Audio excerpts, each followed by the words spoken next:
Want us to move our freshly buried family member from the family plot? Enjoy not being able to access your farm this spring and your ruined reputation.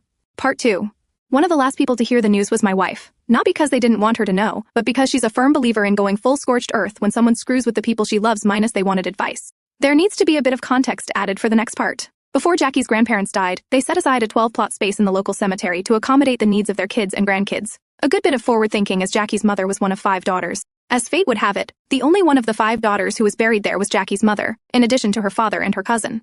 So, of the 12 plots, only 5 were in use at the time. Each of the 5 sisters also inherited a bit of farmland, and each built houses close by.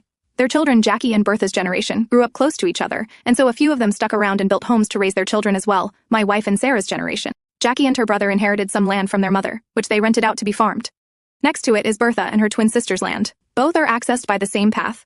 The only access to Bertha's land, by the way, roadside access, is owned by the state. The path itself is owned entirely by Jackie and her brother. I'll spare the details of my wife's reaction, but suffice it to say, at the end of the conversation she had suggested moving Heath, moving her grandparents, and establishing a family cemetery elsewhere. If they want it, they can fucking choke on it, was what my wife said. This wasn't contrition, it was a fuck you, and my in-laws approved. The legality of it all, and realized a little later, was that the majority of the remaining plots would become entirely unusable. Moving Heath and Jackie's parents would create 3 empty plots. Sarah's plot would be a 4th. Mitch and Jackie's would make 6 spaces total, all owned by our family. This means that of the original 12, there would be only 3 empty plots left not owned by us. In the interim, another family member passed and was buried there.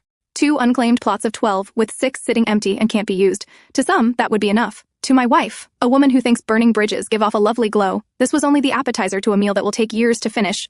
More on that in a moment.